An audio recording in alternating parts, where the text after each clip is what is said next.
Brian O'Reilly.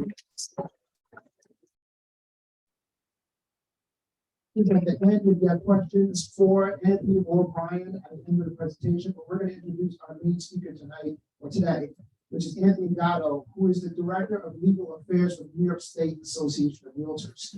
So everybody's business has folks in there that are working as teams, and this is a critical issue at this point for all of our brokerages, whether you are big or small. So we asked Anthony to come and give us a presentation on what's legal and what's not legal. His presentation is going to run about 20-25 minutes, and then we're going to save the questions for after the presentation. So if you have questions, write them down at the end.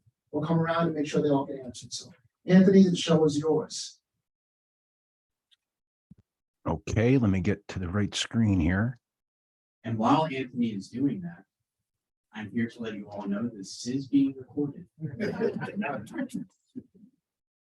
Okay, so my slide presentation should be up. It is. Good morning, everybody. Thank you for having me today. This is springboarded from my legal update I did in October in Saratoga, and immediately thereafter, I was cornered by many of your members and staff to come and do a presentation on Teams. So that was the culmination. And today is the culmination of that those conversations. So I want to apologize ahead of time to everybody because not everyone's going to be happy at the end of this, but please understand that I've done a lot of research into Teams and the legality of Teams. And this presentation is the result of hours and hours and endless hours of research. So don't forget, as a member of NYSAR, you have free access to NYSAR's legal hotline Monday through Friday from 9 to 4. Any question about you or your licensed activities, we cannot answer questions about the rights of your clients or customers. They need to speak to an attorney for that. Don't forget, NYSAR has free monthly legal CE for you. You can take it once every 2 years for 1 credit of the legal update CE requirement. It's also recorded and live streamed for those who want to go back and look at it again. We have a couple dates left into 2022. We have 2023 scheduled already. Go to nysar.com to the education department, click on legal update CE course, and you can register for it again for free. So the price is right. But without delaying anything, let's kick into the Teams presentation today. Contrary to what many people believe, there's no specific statute, rule, or regulation in New York State guiding us on how Teams should operate. So we have to use a number of different laws to formulate the proper and legal operation of Teams in New York State. The first thing I want to specify, and I'm going to say this numerous times throughout this presentation, a team is not a licensed entity. Teams are not licensed through or by the Department of State. Therefore, teams cannot act in the capacity of a licensed entity. For instance, a team can't take a listing, right? Only a licensee can take a listing who's associated with the broker. So you're just reiterating the fact again that a team is not a licensed entity. A team is also not a mini brokerage, although many people operate teams as being a mini brokerage. Teams don't have any additional rights. A team is nothing more than a number of individual licensees choosing to work together. Teams can't have their own policies. Only the broker can have policies. So again, teams that have these very large policy manuals and things like that, it's really not the team's policy. It has to be the broker's policy because, again, the team doesn't have any additional rights. As I previously mentioned, teams are also prohibited from having internal commission agreements. The only individuals or parties that can be to have a commission agreement would be the broker and any associated licensees. So any agreements between a team or a team leader and their team members, that's not appropriate. That should be between the broker and the associated licensees who may be members of that team. Teams that are LLCs or corporations, the purpose of that and the purpose of that law when it was passed way back when under Section 442 of the Real Property Law was merely for collecting of commissions by licensees for tax purposes. It was never intended to be something where you could have a third-party entity as an LLC or corporation underneath a brokerage. So again, The team, if it's an LLC or corporation, isn't operating in that capacity within the brokerage. You're still a bunch of individual licensees associated with the broker. Likewise, using a corporate LLC or Inc. after the team name is not permitted. Again, because the team is not acting in a corporate or a capacity or as a business entity. And last but not least, and this is universal, right? Brokers must approve all team activities. So regardless of what a licensee wants to do, the broker has to approve the formation of a team. The broker has to approve whatever the team or how the team wants to operate. So teams are not by any means independent of the brokerage. So I mentioned before, there's no statute authorizing or permitting the use of teams in New York, and that was very problematic. Probably about 10 years ago, this really came to a head. The team model was becoming more and more popular in New York State, but the issue was there was no definition of team. There was no guidance as to how teams should operate. And I mentioned here that NYSAR lobbied the Department of State to include a definition of teams in advertising regulations, which did occur. It was extremely important for NYSAR to get teams on the books somewhere, because under New York State General Business Law, Section 130, you cannot operate under a name of which you are not. So, for instance, a brokerage operates under ABC Realty.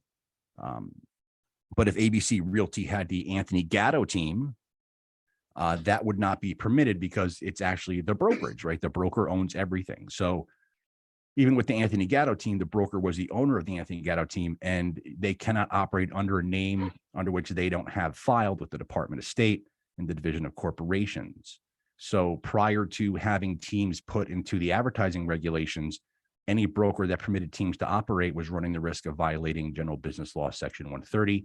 But the inclusion of that definition within the advertising regulations alleviated that issue. NYSAR also pushed to have the definition of teams put in statute.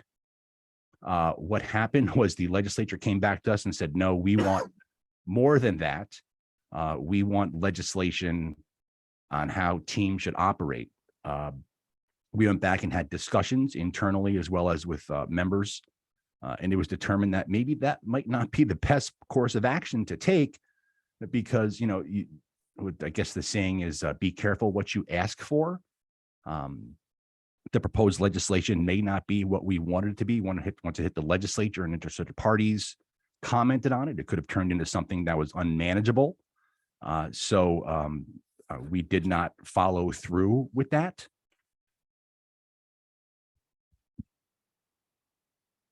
So I think one of the biggest problems we have, or at least one of the issues I see, and we get calls in the hotline about teams all the time. So this isn't something that we don't have a lot of experience in. We get calls on a regular basis.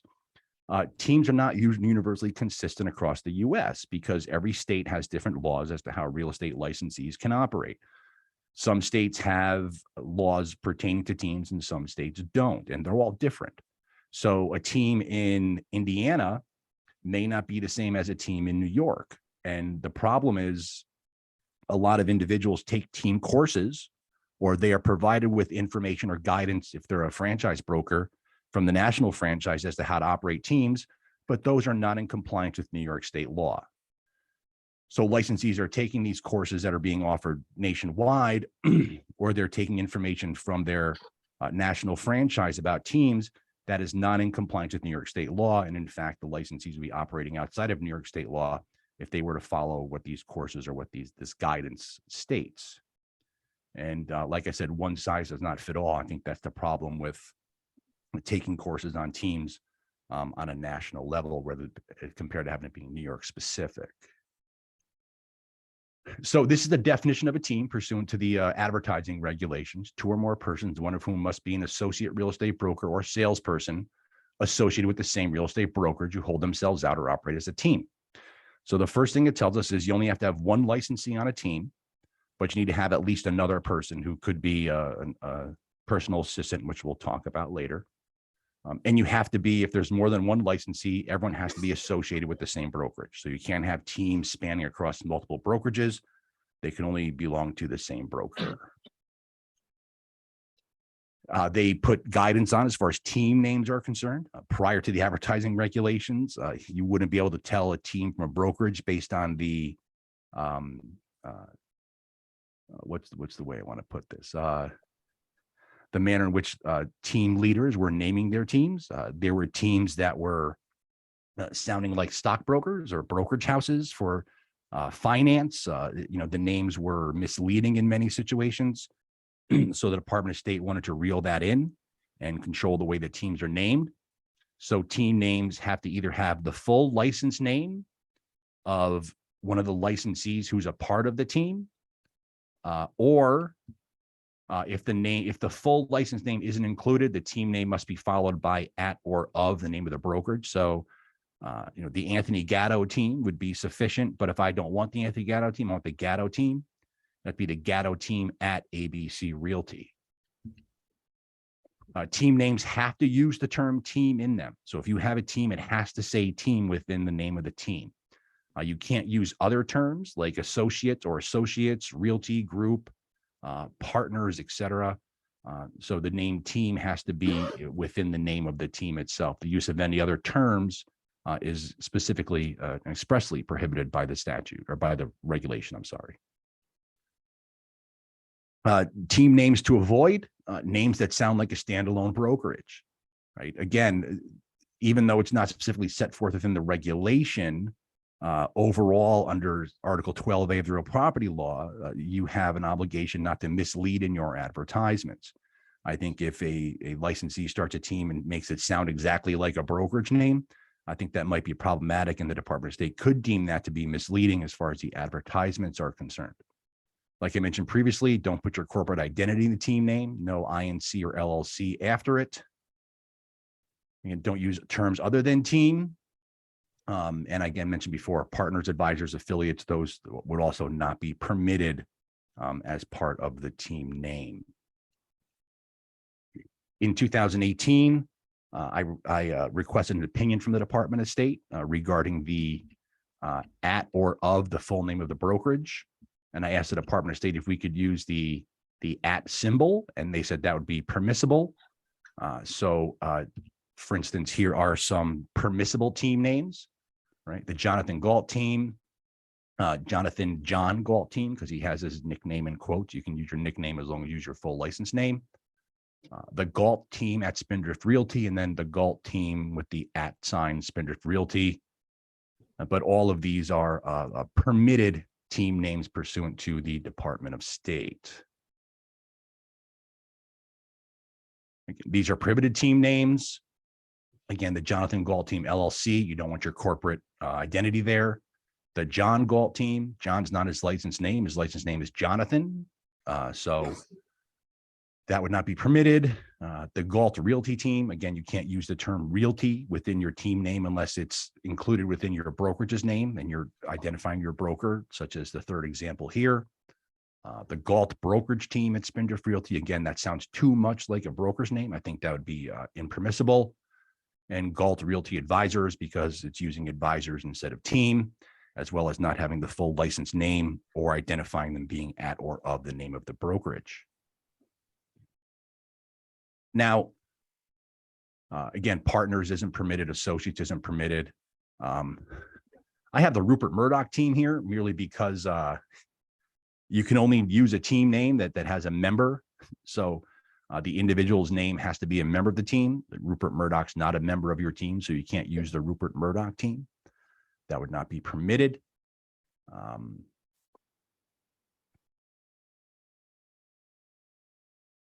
So there's also unlicensed team members. Many teams have individuals that are unlicensed. They are personal assistants.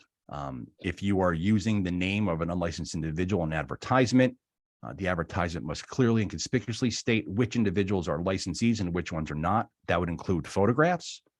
So if you're having a photograph of the Jonathan Galt team and there's 35 people there, of which only 15 are licensed, I think as a not to be misleading, you'd have to say and identify that there's 15 licensees and 20 support staff or staff persons or something like that, just to make it clear to consumers, so they don't believe that there's 35 licensees that are going to be taking care of them. So let's get into a little bit about what a team is in New York. In the industry, it's a brokerage business model to benefit consumers through service in numbers. Legally, again, it's the definition: two or more persons, one of whom must be a licensee, and everyone must be associated with the same brokerage. The formation of a team, the team formation must be approved by the broker, since the broker is the liable party if for any activities or actions done by the team that are contrary to law. Again, I mentioned before, and it's always in red, a team is not a licensed entity. Teams have no additional rights. And again, LLC or corporations formed by the team are for commissions only, not for conducting business. So here's the things that teams should not be doing. And it's a very, very long list.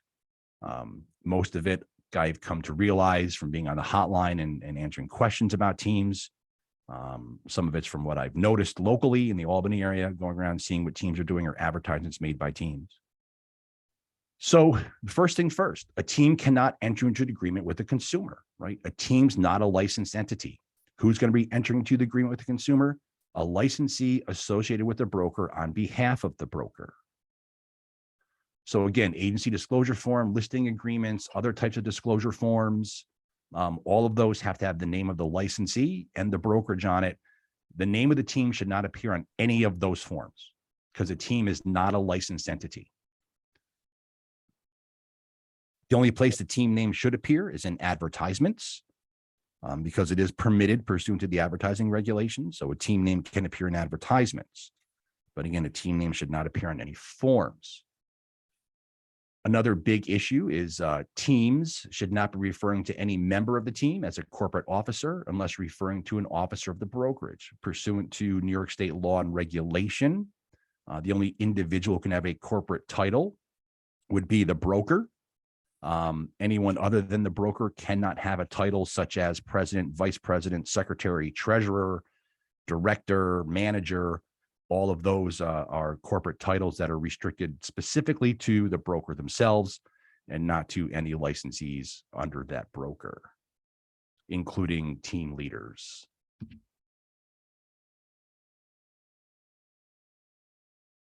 So here's a mock-up of the agency disclosure form, just to show you an example. I think that the title says it all. I could have put a few more no's on there, but I didn't. But this form was provided to me by the Jonathan Galt team of Spindrift Realty. That's not permitted. There's no such thing as the Jonathan Galt team. There's no licensed entity called the Jonathan Galt team. If it was provided to me by Anthony Gatto of Spindrift Realty, that's okay because Anthony Gatto is a licensee of Spindrift Realty. I may also be a member of the Jonathan Galt team, but the Jonathan Galt team should not appear on any documents other than an advertisement.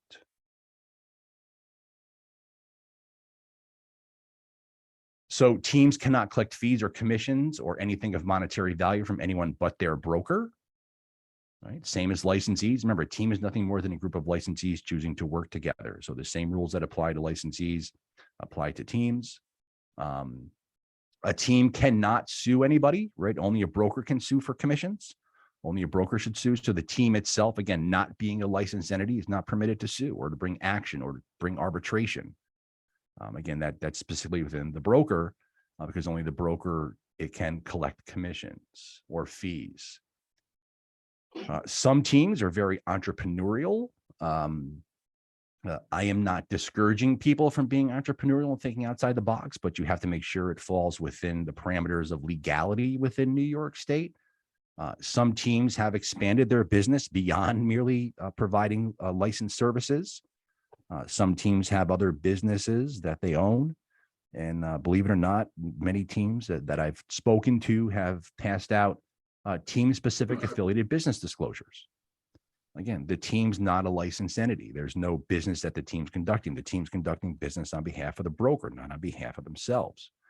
So providing these types of documents to consumers is not permitted. Only the broker should be providing affiliated business disclosures.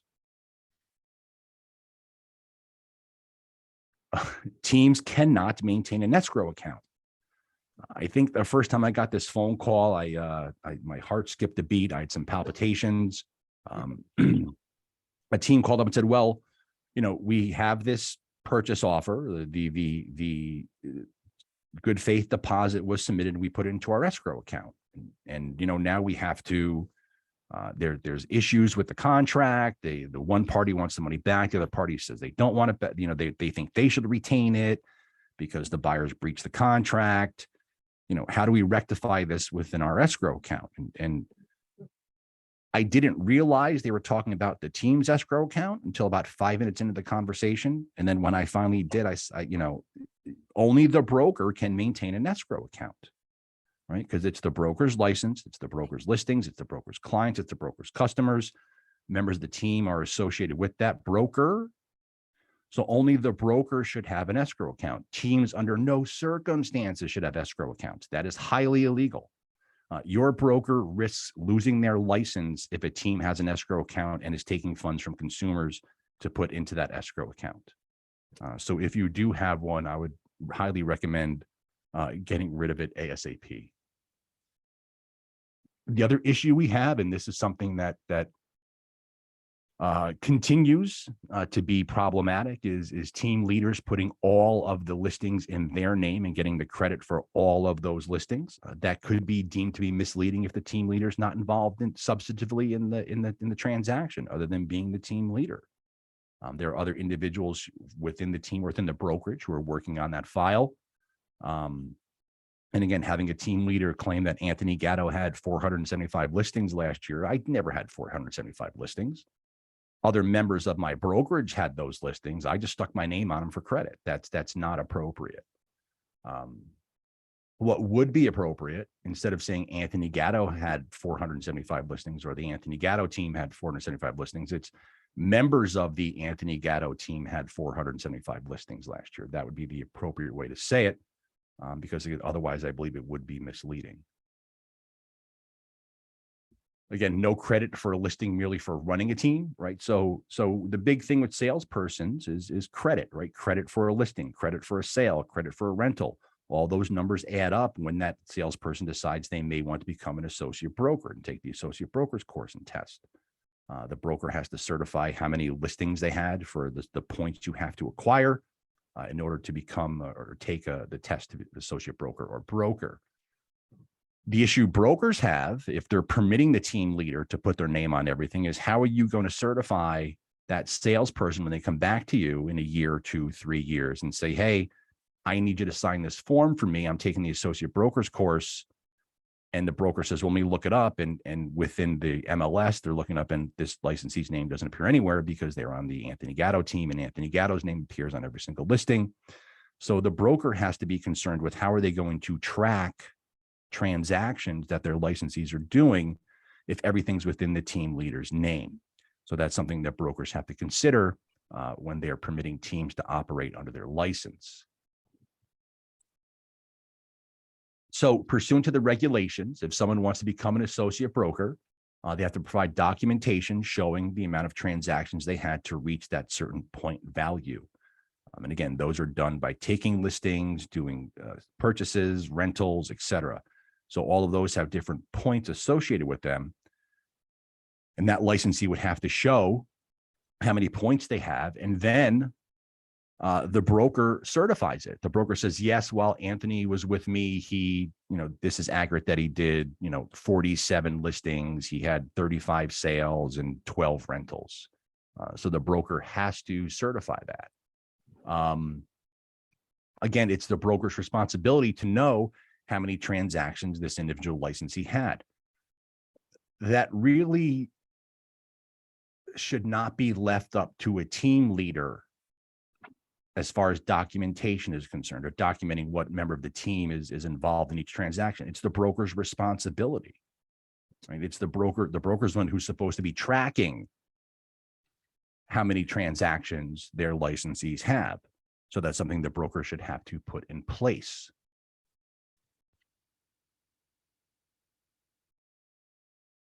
Again, if the DOS comes back to the broker, so let's say that I'm a salesperson, I'm going to apply for an associate broker's license. I was a member of a team. I put down the number of points I believe that I have, and I submit it to the Department of State. The DOS can audit these applications. They can come back to me and the broker to say, okay, I need you to provide documentation showing that Anthony Gatto completed all of these transactions. And again, if the broker doesn't have a system in place to identify those transactions I was involved in, that may be problematic for the broker if they're really relying on the team or the team leader who's claiming credit for those within the MLS. So you have to sign, the broker has to sign a document saying that they certify that Anthony Gatto took all those or did all those transactions to come to the certain number of points that I have applying for that associate broker's license. So brokers, again, now you're certifying that the information provided is true. But if I were to audit you, if the Department of State were to audit you and come back and say, okay, Mr. Gatto, broker, you certified Mr. Gatto had 8,000 points, show us the proof that he has it. And if you can't, then they're going to come back to you and say, well, listen, you certified that it's true. So how do you know it's true if you can't provide us documentation? And that may put your license at risk of fine, suspension, or revocation. So again, keeping track of what individual licensees are doing, in my opinion, is much more important than tracking what a team or team leader is doing as far as credit for transactions is concerned. So my best practice that I'm recommending is use the same criteria DWS would use if the licensee is trying to claim credit for purposes of an associate broker's license, as far as who to assign credit to for that transaction. Like I mentioned before, best practice, members of the Jonathan Galt team closed 500 transactions in 2017. The Jonathan Galt team cannot close transactions. So saying the Jonathan Galt team closed 500 transactions is misleading, since the team is not a licensed entity. But members of the Jonathan Galt team is permitted, because you're talking about licensees who are members of that team.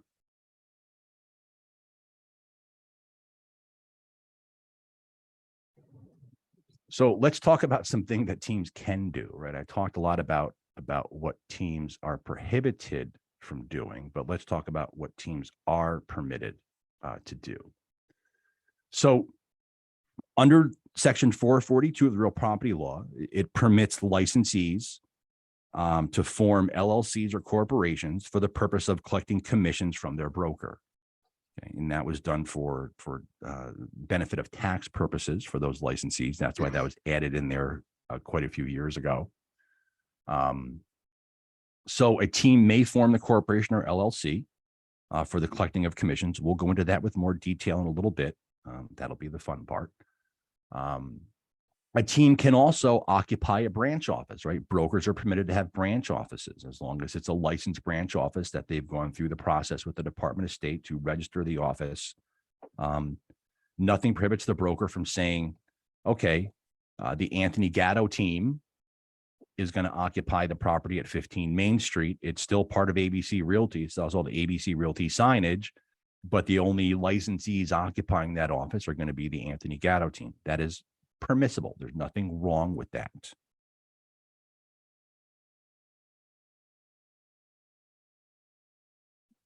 So let's talk a little bit more about the corporations and LLCs for the purpose of collecting commissions. Now, many teams have formed corporations or LLCs, which is permissible, all right, pursuant to Section 442. However, the only way that you can be paid by your LLC. So let's take the Anthony Gatto team, for example. I have 20 licensees that are members of the Anthony Gatto team. They are directing the broker to pay their commissions to the Anthony Gatto team LLC. And then the Anthony Gatto team LLC then distributes commissions from the LLC. The statute is very clear on the fact that the only way that members of the team can collect from the LLCs, they have to be shareholders or members of the LLC. So a team merely can't form a team leader can't form an LLC and have all their members' commissions come to the LLC and then pay them out unless those team members are also members of the LLC, legal members of the LLC, or shareholders of the corporation. If you are not doing this as a team, you are acting outside of the real property law. So the problem with that is now it's twofold. One, the broker's liable because they're permitting their licensees to be paid by an LLC, which is not the broker and they are not a member of it or the corporation. It also subjects the team leader to liability because you are not permitted to pay any commission or part of a fee to a licensee unless you're a broker. It also subjects the salesperson or associate broker that's a member of the team to liability because they cannot accept any part of a fee or commission from anyone other than their broker. So just because you form an LLC or a corporation as a team doesn't mean that you can now pay the members of the team out of that business entity. The team members have to be members of the LLC or shareholders of the corporation. Now, this holds a lot more legal significance than most people realize, than most team members realize. So they talk about an unlicensed corporation, unlicensed limited liability company. Unlicensed refers to the fact that the corporation or LLC is unable to obtain a real estate license. Like I mentioned before, a team is not a licensed entity. In the same respect, an LLC or corporation formed by the team is also not a licensed entity. And that's what they are referring to in section 442 when they talk about an unlicensed corporation or an unlicensed limited liability company. So just because the team has an LLC or a corporate status, per the division of Department of State, Division of Corporations, does not make the team a standalone entity to perform licensed activities. They're not licensed by the Department of State Division of Licensing Services as a broker, associate broker, or salesperson because they can't have a licensed status because they don't exist in the eyes of the Department of State Division of Licensing Services. The other issue is forming an LLC does not protect members of the team from liability as the team is not licensed. So some people believe that there's a theory called piercing the corporate shield. That wouldn't apply to a team. That's more in a business aspect of an individual trying to protect themselves from potential liability by only having the corporation be liable and not making the individual themselves personally liable. Doing this as a team does not protect anyone as far as liability is concerned. Again, the purpose statutorily for the LLC or corporation to collect commission is only for the collection of commissions and for no other purpose.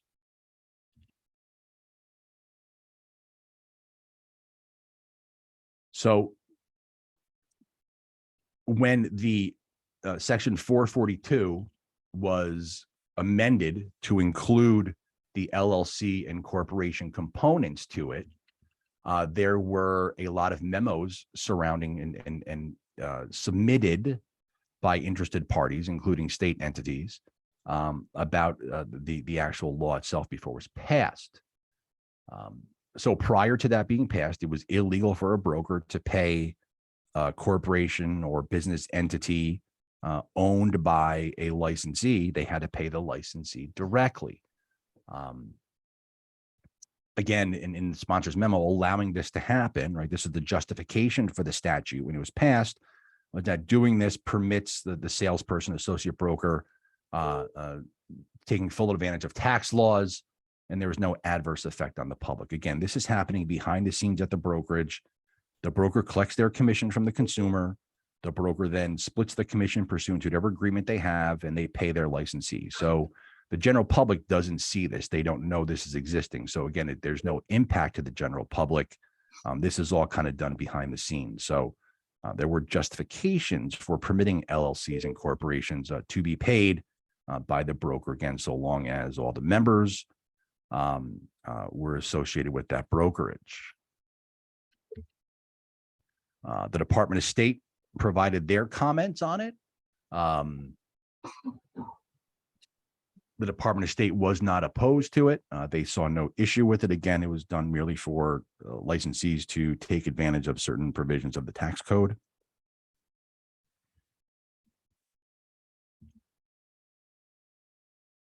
And again, talking full advantage of tax laws. This is from the Consumer Protection Bureau. They had no objection to the bill itself, but they thought it should be in the tax law rather than the real property law.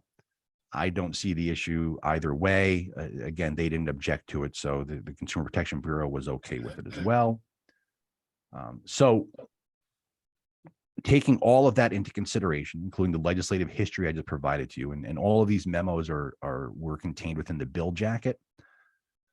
So when a bill goes before the legislature and gets voted on, entities such as NYSAR and such as state entities provide comments on the legislation, whether they approve, they don't approve, they support, they don't support, they support with the following changes or make recommendations. All of those are kept within the bill jacket, which is then deposited in the state library. I access the bill jacket to review the documents that were submitted, and which is what I just reviewed with you a little while ago.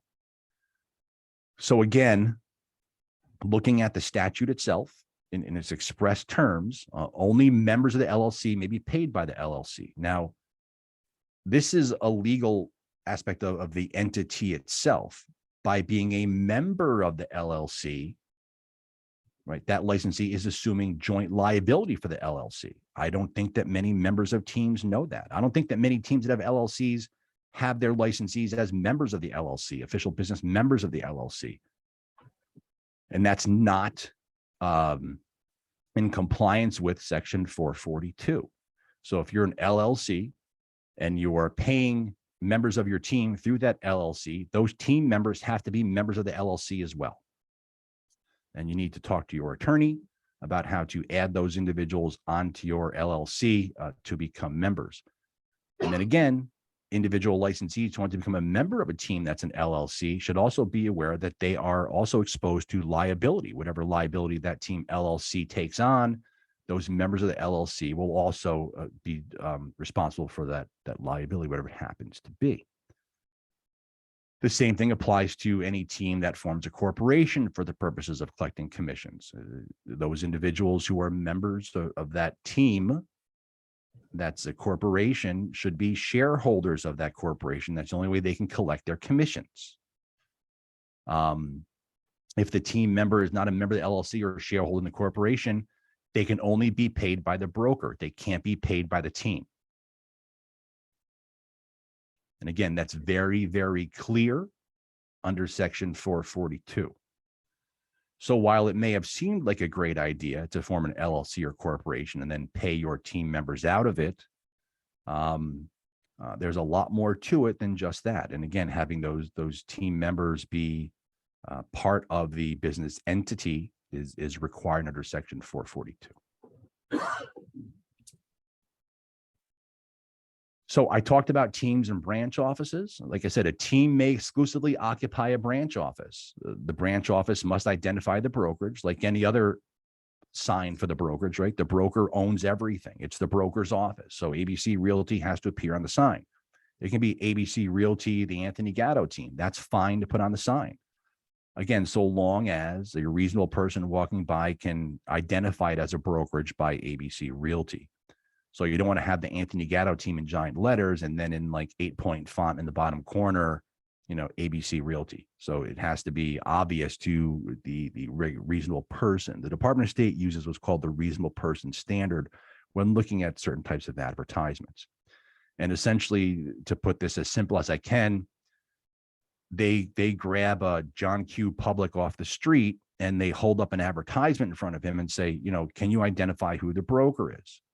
And again, so long as it's clear and you can identify who the brokerage, it would pass muster with the Department of State. But listen, I can tell you, I feel bad for many of the brokers and teams around me because I see all their advertisements and I see all their signs, and they are not in compliance a lot of times, more than a lot. So again, identifying the broker is just as important for a team as it is for an individual licensee putting out an advertisement. You use the same exact standard. Like I said before, a team is not a licensed entity. Only the broker is the licensed entity permitted to advertise under that business name. The team is merely a group of licensees choosing to work together. So in the same respect, the branch office sign has to identify the broker and must be clear to John Q. Public, as I mentioned before. And again, the sign can also contain the team name. So there are provisions within the New York State Code Rules and Regulations. So the one that controls us is Title 19 of the New York Code Rules and Regulations. Section 175 is specific to real estate brokers. And pursuant to those regulations, a broker is prohibited from charging the overhead of an office to licensees, including a team. So if the Anthony Gatto team wants to have a branch office, and I go to my broker saying, listen, I want to have a branch office in downtown because we don't have a presence there. Listen, I'll cut you a deal. I'll pay all the overhead. I'll pay the rent. I'll pay the utilities. I'll pay for maintenance, et cetera, et cetera. That is not permitted. The broker is responsible for all of those payments. So the team itself cannot be the party who's responsible for paying for that branch office. The broker is the party who's responsible for that branch office and the cost associated with that branch office. So again, and I know this is happening, teams have their own offices and they are paying all the overhead. That is not permitted pursuant to New York State regulation. So if you have that in place, you need to change that. The lease has to be in the name of the brokerage. It can't be in the name of the team. Utilities in the name of the brokerage. Landscaping's in the name of the brokerage. Everything's in the name of the broker.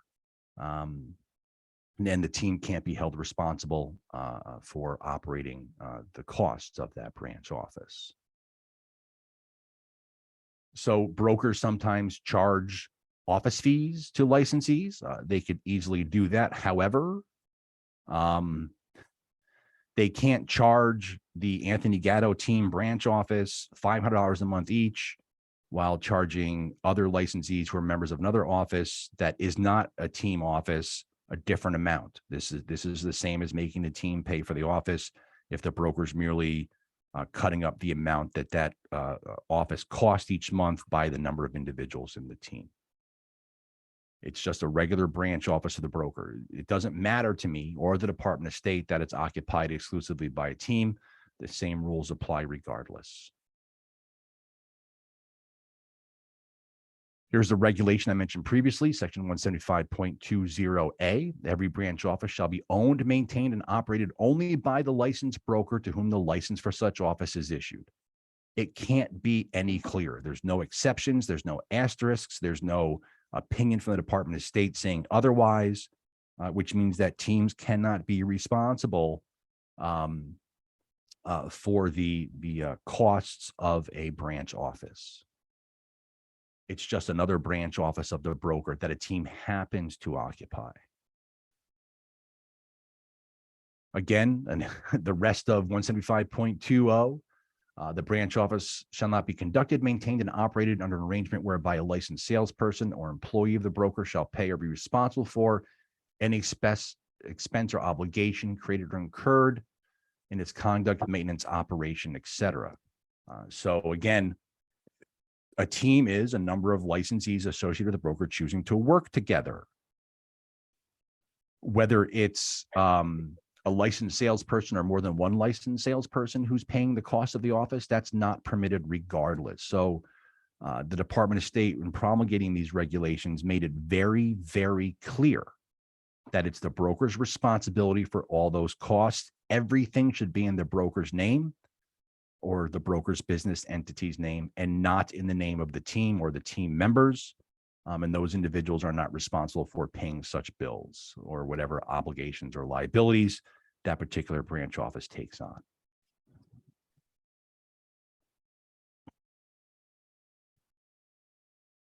Again, you can have the team name on the signage in addition to the broker's name and other advertising requirements, newspaper ads, digital ads, things like that.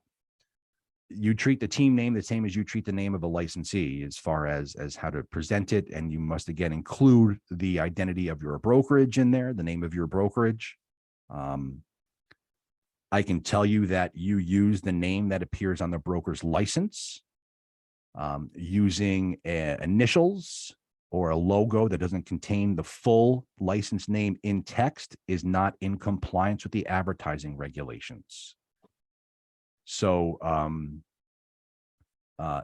we have ABC Realty, right? That's ABC Realty is the name of the realty company that's permitted. But merely AR as a logo is not permitted, right? So it has to have the text ABC Realty within the advertisement. ABC Realty must appear on the signage. Many brokerages have acronyms for themselves, or they shorten their name for logos with a couple letters or a few letters. The full text of the name of the brokerage must appear on that sign. It must appear in every advertisement. For instance, Keller Williams, you can't just put down KW. That's not the name of the brokerage. It's Keller Williams, whatever it happens to be. There's a great number of those within the state of New York. Keller Williams Capital District is the one that's around here. Keller Williams Landmark Realty is on the island. So all of these different entities, that's what has to appear. Keller Williams Capital District, right? KWCD is not the name of the brokerage pursuant to the Department of State, and that's a violation of the advertising regulations. And the same thing applies to signage and advertisements made by teams. If you have a phone and you take voicemails, you can say, thank you for reaching ABC Realty, the Anthony Gatto team. You have to identify the name of the brokerage in your voicemails. And when picking up the phone, if there's a receptionist at the office or the phone rotates through a number of different desks, you have to pick up the phone identifying the name of the brokerage. Right? The brokerage is the one who owns everything, not the team. Got 5 minutes before the Q&A, okay? Yep. And the broker still has a duty of supervision. We talked about corporate titles. I want to skip through this. Team agency issues. I think that there could be issues with teams if you are running designated agency within the team. Again, consumers come to you thinking that the team is working for them, the whole team is working for them, and the team leader is working for them. But then you have designated agency within a team, and I think that is problematic. As a best practice, I would stay as far away from that as humanly possible. Okay, here's a big one. Teams should not be issuing independent contractor agreements. The only individual or entity who should be issuing independent contractor agreements is the broker. So any team leader that has independent contract agreements with their team members, that's illegal. Rip them up, get rid of them, throw them out. Brokers, make sure to check if your teams are doing this. If they are, stop them from doing it. This could be a very serious issue with misclassification of independent contractor status.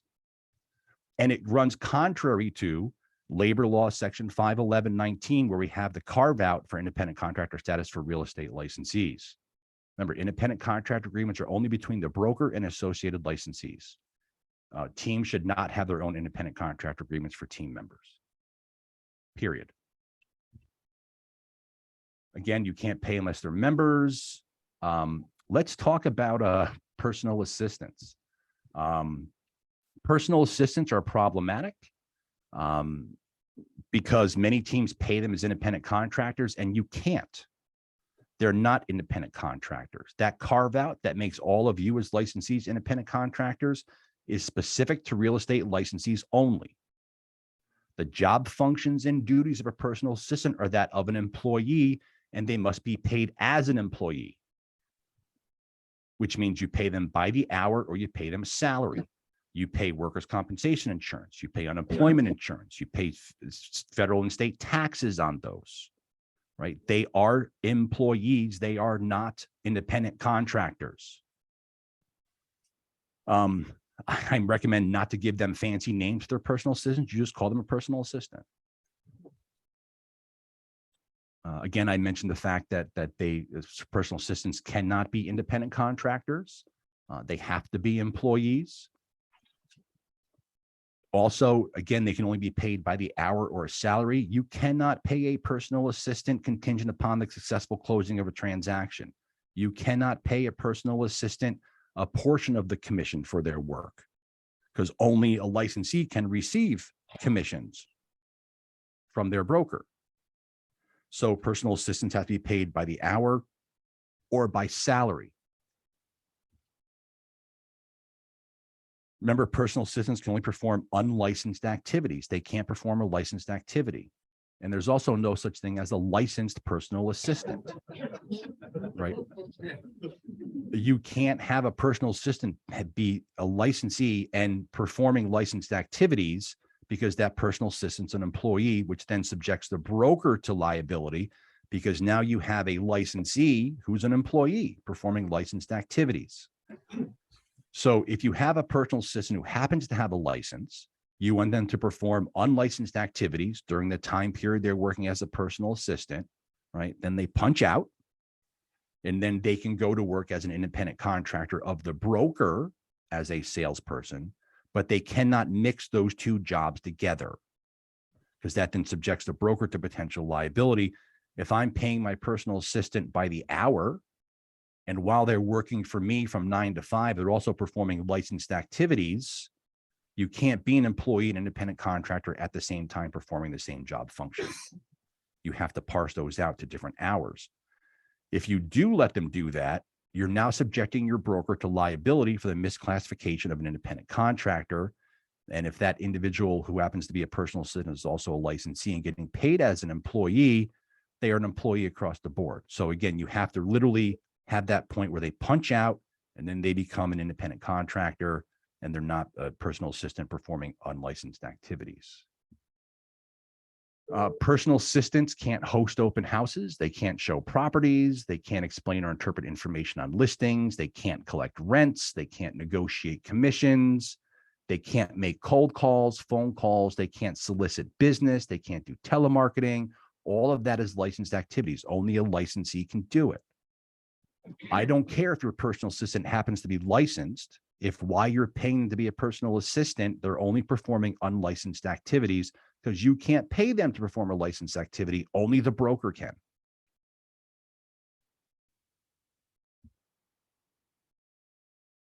Again, these are, this is the definition under real property law of what a licensee can do. Personal assistants can't perform these functions. They can answer the phone, take phone calls, take messages, arrange appointments, follow up on loan commitments. Again, all under the direction of the broker or the associated licensee who's with the broker. You can direct and supervise the personal assistant for doing those. They can assemble documents. They can write ads subject to the approval of the broker. They can type contract forms, again, subject to approval by the broker, submit listings to the MLS, as long as the MLS permits it. Commute commission checks, place signs on property. These are very simple things, but again, they're not a licensee. It does not have to, you don't have to have a license to do these specific things. So let's talk about the important thing now, broker liability. Broker liability is extremely important, in my opinion, especially if you're operating teams, to make sure those teams are operating correctly. The team structure doesn't nullify or negate the obligations of a broker to comply with applicable laws, rules, and regulations pursuant to Article 12A, including the duty of supervision. The broker can't delegate that duty of supervision and absolve themselves of any potential liability. So brokers, it's very important you know what your teams are doing. If the team or a team member did it, so did the broker, right? And I'll tell you, here's the next thing. Employees of the team could be viewed as an employee of the broker. So let's say the team employs a personal assistant and something happens like workers' comp or the individual claims for unemployment, and that team doesn't have a deep pocket. The broker does, right? That employee of the team, whatever work they were doing was in furtherance of that broker's license and business. So the broker, if they go before the unemployment insurance board or the workers' compensation board, they may find that the broker should be the actual employer and the broker is liable for whatever that particular employee is claiming with the state entity. We recommend that brokers have a very strong policy on the use of teams. As you can see, that it's fraught with potential liability. Listen, for a while, teams were operating, not for a while, currently, teams are operating like it's the Wild West and they can do whatever they want. And that is not the case. As I showed you today, there are many, many pitfalls and potential for liability with teams operating outside the law. Again, use this presentation as guidance. I'll tell you that a lot of team leaders have President Anthony Gatto team, CEO, Anthony Gatto team. If the Department of State were to subject you to any type of disciplinary action based on the improper use of corporate titles by a team, it's $1,000 per violation. So if there's 10 people on the team who have corporate titles, that's $10,000 fine from the Department of State. So again, only a broker can have a corporate title. Team leaders should not be using corporate titles. Again, that's contrary to New York State licensing law. We don't see or expect any changes in policy from the Department of State regarding teams. I think any change that happens would be statutory in nature. Other states do have laws pertaining to teams. We do not. And like I said before, the reason why we do not is be careful what you ask for. We may end up with something that we don't want, that doesn't work in New York, that subjects numerous teams to additional liability if they don't change their particular model. So that in fact could be problematic. Okay, that's the end of my presentation. I guess I will open up. I assume there are some questions. Open up for questions. If you have a question, raise your hand. Thank you very much, Anthony. So if team is being formed in my office, I'm a broker, and they want to form an LLC, and now as your team has to be a shareholder or a member of the LLC, are we as the broker responsible to make sure that that LLC? Yes, you are responsible for making sure that whatever licensee is directing you to pay the LLC or corporation is a shareholder or member of that LLC or corporation. Just like you would if it was an individual licensee doing it. I understand teams cannot have ICA agreements, but can they have agreements which specify how commissions are split among the lead and the team members? No, that is between the broker and the members of the team. So the Anthony Gatto team, right? I'm the team leader. If you want to be a member of my team, I want 10% of your split. We go to the broker and say, you know, Jane Doe wants to be a member of my team. Let's modify the commission agreement they have with the broker showing that, and we'll use the 50-50 split because I'm not that great with math. 50% goes to the broker, 40% goes to the licensee, 10% goes to Anthony Gatto, and the broker signs that. Teams cannot have agreements with their licensees, period. Period. The broker can. Teams should not be having licensees within the team signing any type of agreements because the team doesn't exist.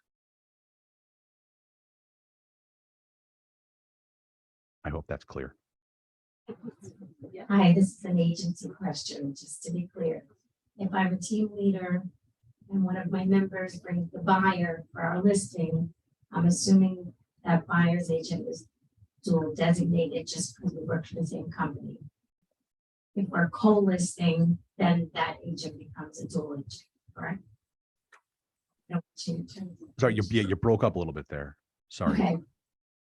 Peter, if I'm a team leader and one of my members hosts an open house and brings the buyer, does it work the same way? They are still a dual designated? Well, again, presuming that the consumers have agreed to that ahead of time, I don't see an issue with it. The only thing I have an issue with as far as running dual and designated within a team is that the team leader should not be a designated agent, because consumers view the team leader as having some type of supervision or authority over the team, the same way that they look at brokers having that same thing. So while I don't recommend running it within the team, it can be done, but I would just keep away from having the team leader be a designated agent.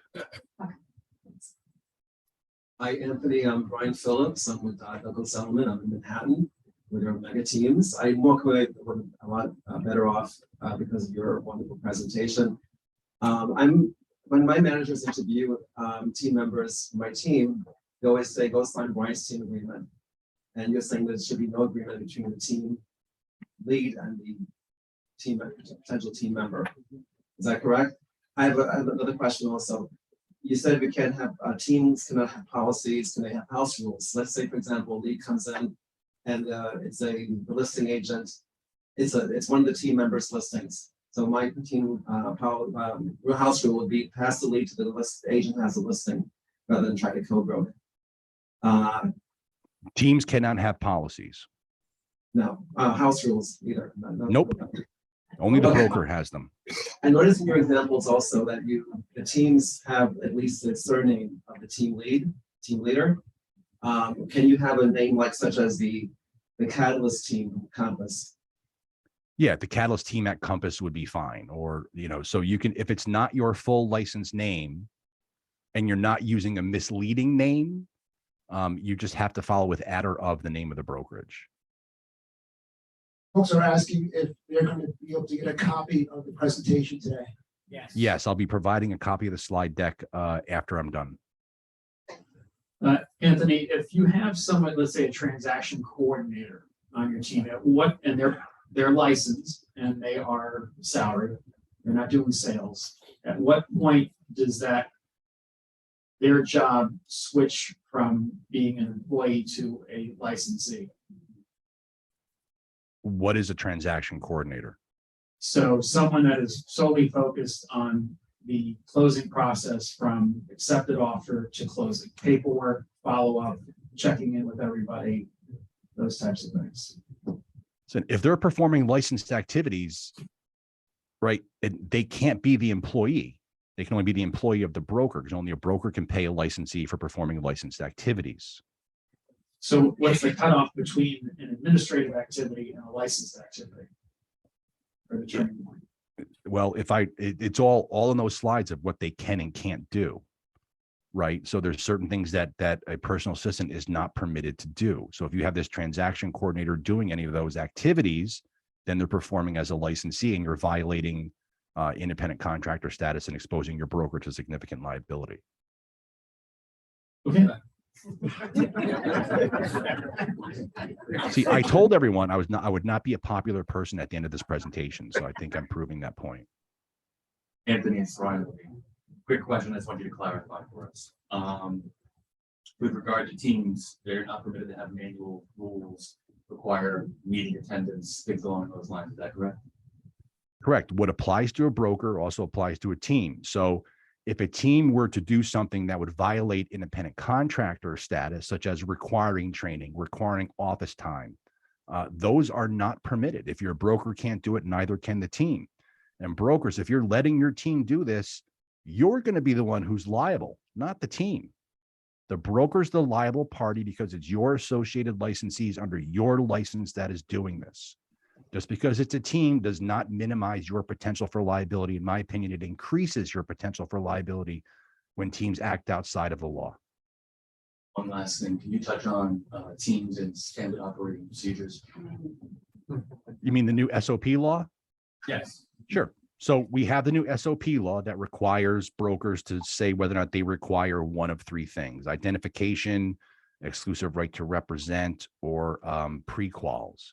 That applies to the entire brokerage universally. Teams can't have their own SOPs. The broker has one SOP. It covers every single associated licensee in the office, whether they're a member of a team or not, and a team cannot have a different SOP than the broker. Right? Listen, like I said before, that's why I say a team doesn't have any other rights. There's no additional rights afforded to a team.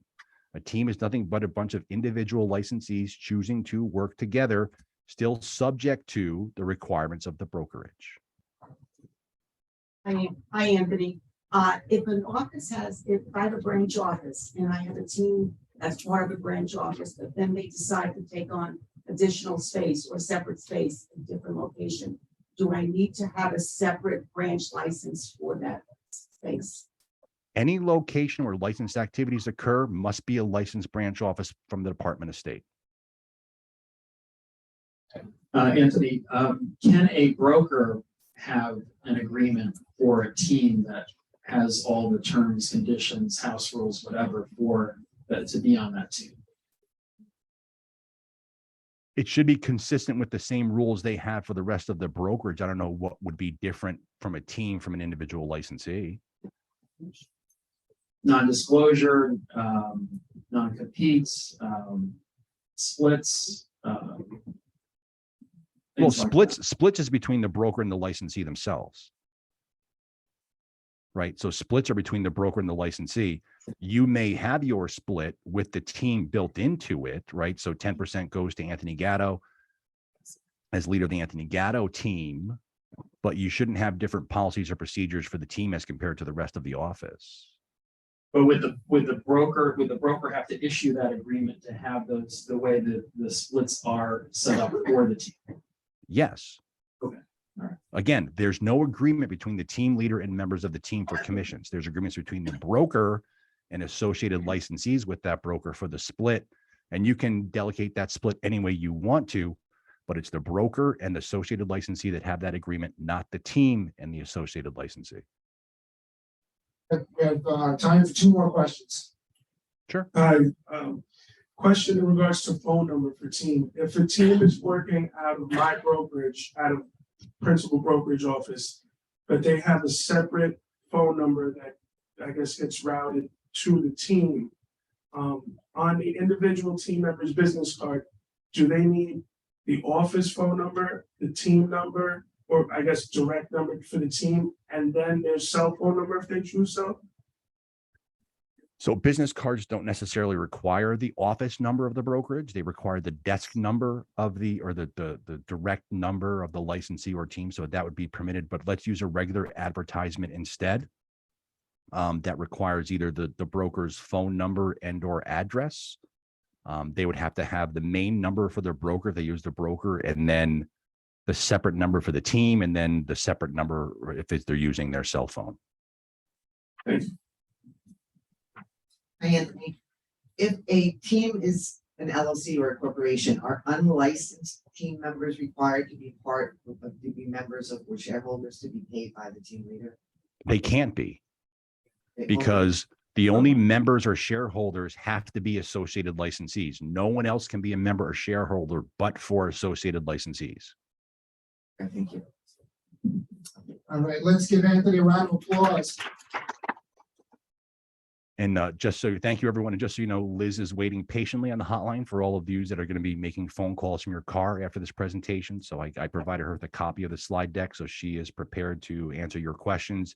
If you have anything further, please feel free to reach out to us. So we use the hotline as an educational platform. We don't yell at you. We don't admonish you. So please feel free to contact us if you have any questions about your team going forward. That's good. So Anthony, we can call you just a boo. Can we do that? Pardon me?